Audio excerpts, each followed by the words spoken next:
Franchement, on réalise là actuellement ce qui se passe. Christopher Nkunku n'est pas titulaire à Chelsea. Dit comme ça, en vrai, c'est une dinguerie, hein. C'est une dinguerie, en fait, dit comme ça. Mais bon, on va voir pourquoi il n'est pas titulaire à Chelsea aujourd'hui. Mais tout d'abord, avant que la vidéo commence, je tiens à m'excuser. Parce que ça fait 3 semaines que je n'ai pas sorti de vidéo. Voilà, les débriefs, je ne les ai pas trop fait parce que je n'ai pas regardé les matchs chez moi. Ça fait que je n'avais pas tout mon matos. Et voilà, j'ai sorti comme des petits débriefs sur TikTok. Vous avez pu voir, ou Insta, pour ceux qui sont abonnés là-bas. Mais c'est vrai que je n'ai pas été trop très actif ici. Vraiment désolé. Voilà, désolé. Là, je suis revenu. C'est pour ça que là, je suis la vidéo. Voilà, j'aime pas faire le face à Bournemouth carrément. Mais en tout cas, là, on va traiter d'un sujet. Christopher Nkunku. On se focalise. N'hésitez pas à vous abonner, lâchez pouce bleu et le like. Voilà. Merci. On y va.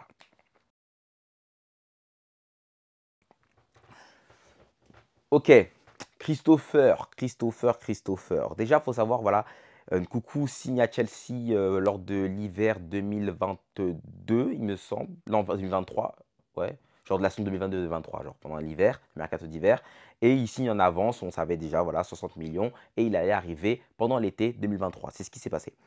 Il sort d'une super saison avec Leipzig, ou de deux ou trois super saisons avec Leipzig, où franchement, il a eu le temps de s'acclimater là-bas et devenir un énorme joueur, hein. Mais sur sa dernière saison, malgré le fait qu'il ait quand même fini, il me semble, meilleur buteur, égalité avec Füllkrug, si j'ai bonne mémoire, avec 16 buts, bah, il a été blessé quand même une bonne partie de la saison. Voilà, on se rappelle qu'il a manqué à la Coupe du Monde à cause d'une blessure. Et ça fait que voilà, il a été écarté des terrains pendant un bon petit moment, mais ça ne l'a pas empêché de finir meilleur buteur. Voilà. On se dit que dans un mercato où tu recrutes, voilà, on venait de recruter comme sur des mercatos les Mudryk, les Enzo, pas mal de joueurs, mais c'était que des joueurs pas confirmés. Voilà, des joueurs où on avait brièvement entendu parler d'eux, qui avaient fait peut-être une bonne compétition, d'un truc comme ça, voilà, une bonne demi-saison, bien une bonne compétition. Mais Coucou, c'était censé être ce joueur-là qui allait rapporter vraiment cette confirmation. Voilà, parce que voilà, il avait déjà quoi, 22, 23, 24 ans. Ouais, Coucou, je sais, il a 26 ans aujourd'hui, je ne suis pas sûr. Mais voilà, c'est un joueur déjà assez bien confirmé dans le football. Il avait déjà de très belles saisons. Il avait déjà fini dans le top 30 Ballon d'Or. On s'est dit, c'est bon, c'est lui, it's him. C'est lui qui va porter Chelsea. Mais malheureusement, on arrive lors de l'été 2023. Une pré-saison tranquille pour Nkunku, mais le problème arrive lors du tout début de saison où il va se blesser. Voilà, tout simplement. Il ne sera pas lors du premier match de Première Ligue. On ne le verra pas pendant peut-être les 4 premiers mois de Première Ligue. On le reverra seulement en hiver, vous imaginez. Et entre-temps, il s'est passé des choses. On a un nouveau coach, il fallait mettre un nouveau système en place. Pochettino, il fait son nouveau système. Au final, c'est Palmer qui explose. Franchement, Dieu merci, c'est une grâce de Dieu, ça. Franchement, merci. Palmer explose et devient ce joueur-là que Nkunku aurait dû être. Mais voilà, Nkunku était blessé. On attendait quand même son retour parce qu'on se dit, voilà, Jackson, ça pêche quand même à la finition. On a besoin d'autres joueurs que Palmer, voilà, dans cette équipe. Nkunku vient, du coup, il me semble, il revient vers l'hiver. Il marque un but lors de son entrée en jeu face à Wolverhampton. Et là, on se dit tous, ça y est. Ah, il est là. Comment on a pu se priver de ce joueur-là pendant tout ce temps? Mais malgré ça, voilà, il n'est pas titulaire. Voilà, Pochettino commence à le remettre petit à petit. Voilà, il me fait rentrer dans des fins de match, etc. Ça a été payant, franchement, face à Liverpool aussi. Il aura marqué. Il aura marqué aussi face à Brighton. Ouais, Brighton en fin de saison. Et à chaque fois, c'était lors des entrées en jeu de Christopher. Et même dans cette période-là, hein, il enchaînait aussi quelques petites blessures, petits pépins physiques qui faisaient qu'il n'était pas tout le temps là. Vous savez que c'était compliqué. On s'est tous dit, bah voilà, Coucou, cette saison, on l'oublie. Il revient la saison prochaine. Et là, ce sera parfait. La saison prochaine qui est actuellement cette saison. Mais les choses se compliquent. C'est jamais facile en fait, hein, voilà.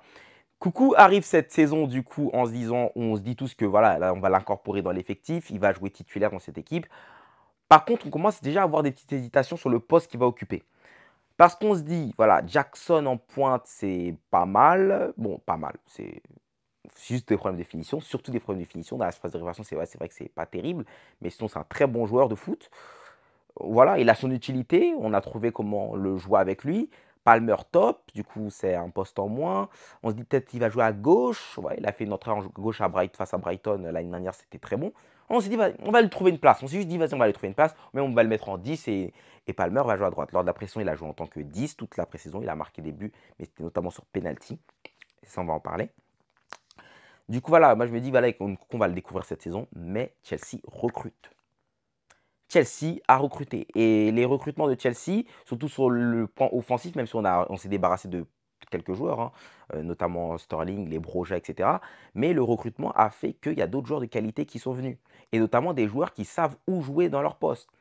Parce que là, le problème de cette saison, c'est que Nkunku, il est en forme, il peut jouer, mais lors des gros matchs, il a débuté le premier match de Première Ligue face à Manchester City, à gauche, et ça n'a pas été concluant. Ah, ça n'a pas été concluant en tant qu'ailier gauche. Franchement, c'était assez flagrant que c'était pas du tout. Il n'était pas super à l'aise dans ce poste-là. Ça fait que voilà, on s'est dit peut-être que vas-y, on va essayer en 10. Il a joué en 10 lors des matchs de Coupe d'Europe. Voilà, j'appelle ça la Coupe d'Europe, voilà, pas la Conference League. Il a joué en 10 dans ces matchs de Coupe d'Europe. Ouais, il a fait des bons matchs, il a marqué voilà, ses pénaltys. Mais voilà, lorsqu'il fallait jouer maintenant la Première Ligue, coucou, on ne le voit plus. Là, ça fait 4 matchs de Première Ligue. Il en a joué un titulaire, le premier où il n'a pas été très bon. Et les 3 autres, il n'a pas commencé. Pourquoi? Parce que le problème, c'est qu'actuellement, Nkunku, c'est un joueur qui est très fort, très bon. Il a toujours ses qualités. Mais on ne sait pas vraiment où on peut l'incorporer. Bon, on ne sait pas vraiment. On sait, mais c'est difficile aujourd'hui de l'incorporer à un vrai poste. De le poser dans un vrai poste et dire, vas-y, là, il va jouer ici, titulaire. Et ce sera comme ça toute la saison. En fait, c'est là le problème qu'on rencontre actuellement à Chelsea. Parce que si on regarde bien, avec les recrues qu'on a fait, notamment Pedro Neto et Sancho, on sait que là, on a deux vrais ailiers, notamment sur le couloir gauche. Pedro Neto et Sancho sont meilleurs à gauche que Christopher Nkunku. C'est clair. Enfin, dans le poste d'ailier gauche, voilà, c'est des meilleurs ailiers gauche que lui. En pointe, il y a Jackson, qui est plus acclimaté à ce poste de 9 que Christopher Nkunku, j'ai l'impression, parce que Nkunku à Leipzig, c'était un poste de second attaquant surtout, voilà, il jouait un genre de 9,5 ou bien ouais, de 10 façon, où vraiment il était vraiment derrière un bon attaquant de fixation, un attaquant vraiment pivot qui bouge pas, qui voilà, derrière peut-être un André Silva, un Poulsen, ce genre de joueur-là. Voilà, et Christophe Nkunku faisait que graviter autour de lui et c'est là qu'il était très bon. Voilà, dans le demi-espace, tu le mettais, voilà, c'était très bon. À Chelsea, on pourrait dire qu'il peut jouer aussi dans cette composition-là, ou il pourrait jouer dans ce rôle-là, mais il s'avère que là, actuellement, lorsqu'on a mis 4 éléments offensifs à Chelsea, on aligne un 4-2-3-1. Comme j'ai dit précédemment, en tant qu'ailier gauche, c'est mort parce que Sancho et Neto, ils sont plus performants que lui. En pointe, Jackson a l'air d'être plus ou moins cet attaquant qu'il nous faut. Bon, qu'il nous faut. Ça va être plus ou moins cet attaquant de pointe, voilà, parce que lui, Jackson, il joue vraiment qu'en pointe à Chelsea. À droite, il y a Madueke. Et franchement, la vérité, c'est pas. Nkunku ne peut pas jouer devant Madueke à droite, surtout pas à droite. Voilà, c'est Madueke plus prêt pour ce poste-là. Et en tant que 10, il y a Palmer. Après, on peut se dire, voilà, on va mettre Palmer à droite et Nkunku peut-être en 10. Mais le truc, c'est que Madueke, il a super bien commencé sa saison. Ce qui fait que quand tu as un joueur qui marque un triplé et qui marque quasiment, il a marqué dans l'ordre de beaucoup de matchs, à droite, tu dis que tu ne peux pas le casser dans sa confiance. Tu ne peux pas mettre un Palmer à droite et une Nkunku en 10. Du coup, Madueke, tu es forcé de jouer avec lui parce qu'il performe super bien. Du coup, tu le mets à droite et Nkunku, aujourd'hui, bah, il est un peu dans ce truc où il recherche un peu son poste. Et là, le problème, en fait, aujourd'hui à Chelsea. Et il y a une solution, en vrai, qui pourrait être optée, c'est de mettre un Christophe Nkunku en tant que deuxième numéro 10, parce que Maresca, on sait comment il joue, hein. En possession, c'est 3 défenseurs, un double pivot constitué d'un latéral inversé et du milieu défensif Caicedo. Et il met souvent 2-10. Et dans ces 2-10, très souvent, il met un Enzo Fernandez avec un Palmer. Sauf que Enzo Fernandez, dans ce poste-là, c'est nul, c'est pas bon. Voilà, c'est pas bon, on sait tous. En plus de ça, lors du dernier match, il a mis Cucurella dans cet espace. Non, il y a Nkunku. Et c'est là, c'est ce poste-là que Nkunku doit occuper. Et même quand on regarde ses qualités, hein, et les buts qu'il marque à Chelsea, très souvent, c'est un jeu en surface de réparation très propre où il a une facilité de se retourner, jouer dans les petits espaces. Et franchement, dans le demi-espace, il se régalerait à Chelsea. Franchement, il se régalerait. Après, voilà, je sais qu'on l'a tenté aussi pas mal en tant que 9, en tant que 10, en tant que titulaire. Et le truc aussi, c'est vrai qu'on peut constater aussi un autre truc, c'est que Christophe Nkunku, à chaque fois qu'il l'a joué titulaire, les buts qu'il a marqués, c'était très souvent des pénaltys. Mais lorsqu'il entre en jeu, c'est toujours là qu'il a fait la différence. Et en plus, il entre en jeu, la plupart du temps, c'était en pointe à la place de Jackson. Et c'est là qu'on se dit que, là surtout qu'on s'est dit après le match face à Bournemouth, que Christopher, est-ce que pour le prochain match, voilà, Palmer, tu ne vas pas le retirer, Madueke, tu ne vas pas le retirer, Sancho, tu ne vas pas le retirer à gauche, tu te dis, pourquoi pas le mettre à la place de Jackson. Voilà, là, il est rentré à la place de Jackson, pourquoi pas le mettre titulaire au prochain match à la place de Jackson. On se dit ça. Prochain match, il jouera sûrement titulaire à la place de Jackson et peut-être qu'il ne marquera pas. Et ça fera encore ce système-là, on va se dire, vas-y, bah non, en fait, finalement, on met Jackson et Christopher en sortie de banc. Et c'est terrible de dire ça pour un joueur d'un tel standing, en fait. Il est là le problème, c'est terrible de dire ça pour un joueur d'un tel standing. Ça fait que moi, ce que je vais proposer, moi, ce que je proposerais aujourd'hui à Maresca, c'est ouais, finalement de tenter Nkunku en tant que neuf lors du prochain match, parce qu'on va dire la vérité, Jackson seul en pointe, en tant que seul attaquant de pointe de Chelsea, on va dire la vérité, ça ne suffit pas du tout. Et on a même pu remarquer qu'à chaque fois que Jackson n'arrivait pas en poste de neuf et que Nkunku y rentre à sa place, ça a toujours fait la différence. Parce que Jackson, il a des qualités qu'il n'y a pas. Dans la phase de réparation, sa présence n'est pas terrible. Voilà. Il a du mal à se retourner. Techniquement, ce n'est pas assez bon pour se retourner assez vite. Voilà, les buts que Nkunku il marque, jamais de la vie, Jackson il peut les mettre. Nkunku, je pense que de la tête, il est meilleur que Jackson. Il a une meilleure finition que Jackson.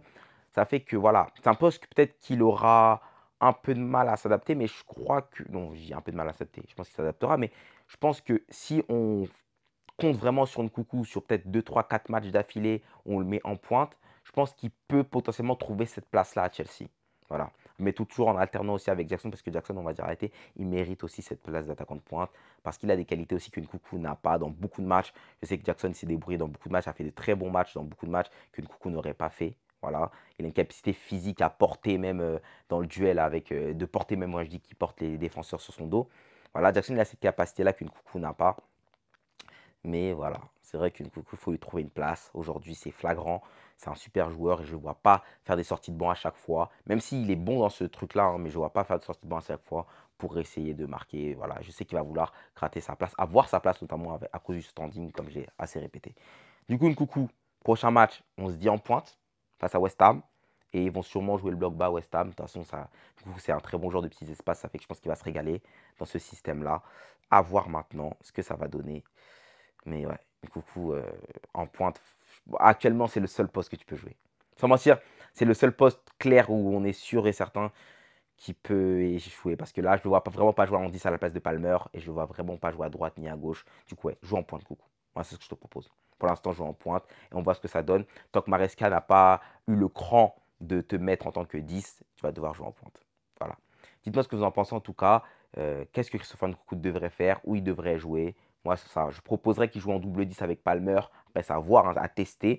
Mais pour l'instant, en tant que neuf, si Maresca ne veut pas rajouter un élément offensif à ses joueurs, à cette équipe de Chelsea. De toute façon, on verra bien ce que ça donnera. J'espère que vous portez-vous bien en tout cas. Voilà, c'était une petite vidéo chill. Voilà, je parlais un peu comme ça, sans trop. C'était pas très structuré, c'est bien vrai, mais voilà, on parle un peu comme ça, en mode détente. Je reviens petit à petit. Voilà, le week-end prochain, il y aura le débrief du match de Chelsea face à West Ham, sûr et certain. Portez-vous bien.